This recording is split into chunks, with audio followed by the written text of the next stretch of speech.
Chapter 10, the last chapter in the book. Race day. Saturday. Race day.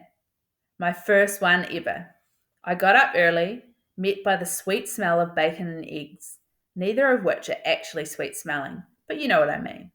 My mother was on the phone with Aunt Sophie, telling her what time she had to be here so that we could all go over to Martin Luther King Park together. I didn't know what I was more excited about. The fact that I was going to run my first race on a track team, or the fact that my mother would be there to see it. I had been seeing Lou's mum cheering for every little stupid thing he did in practice, and after I got over how annoying it was, I realised that there was something about it I kind of liked. So my mum being there was a major, and Aunt Sophie, because she was the loud one. She was the one who had a bullhorn for a mouth. Don't be late, Sophie, my mum said into the phone, dishing out the eggs. Of course, any time a person tells another person not to be late, it pretty much guarantees that they will be. I don't know why, but it does. And Aunt Sophie was late. Not like crazy late to the point I couldn't make it to the track on time. It's just that we don't have a car and we were going to have to catch the bus to the park. And the bus was supposed to come at 11:15. And Aunt Sophie and King didn't get to the house until 11:09. I was in the bathroom staring at myself in the mirror. Coach had given me my uniform the day before, after humiliating me at the sports store. I kind of humiliated myself, but whatever.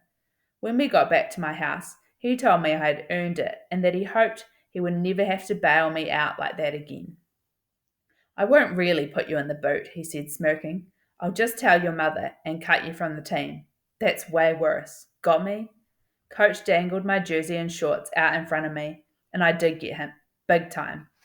I made up in my mind that I wouldn't nothing that stupid ever again. I wouldn't do nothing that stupid ever again. At least I would try not to, especially judging from the way I felt holding the electric blue uniform. I usually got dressed in the living room, but I just wanted it to be a surprise for Ma when I came out. And I could have got dressed in the bathroom, but it's so small, and I couldn't risk doing anything stupid like dropping my jersey in the toilet or something. I know it sounds impossible, trust me, it's not. I mean, not like I've ever dropped anything in the toilet or anything, but it could happen. So I did what I never do. I got dressed in my bedroom. I stood in the middle of the room with the door wide open and pulled my shorts on, then my jersey.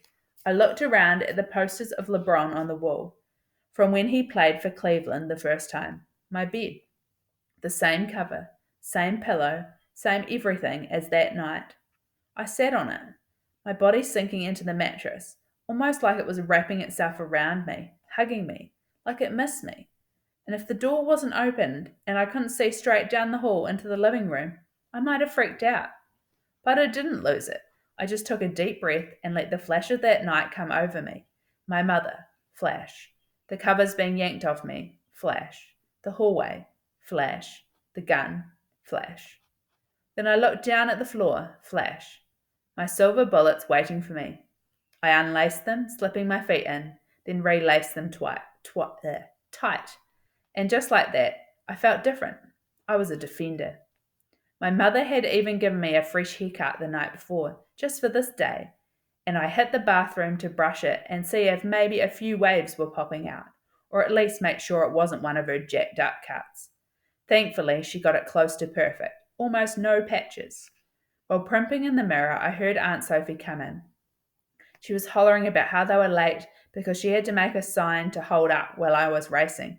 Castle, my mother called from the living room. They're here, let's go. I came out the bathroom and my mother almost hit the floor. She put her hand over her mouth, which I only ever saw her do when somebody on one of those movies said something corny about not wanting to live without the other person, and then they kiss. Look at you, Mum said, hugging my neck, her eyes instantly wet. You look like a champion. You look like a superhero, King said. I'm going to call you Running Man. Yeah, like the dance? Aunt Sophie asked. What dance? I replied, totally confused. Doesn't matter, my mother cut in. Now back to business. She grabbed her purse. We gotta go. We went dashing down the road towards the bus stop, only to see the bus pulling off just before we got there. No, Mum shouted, turning towards me.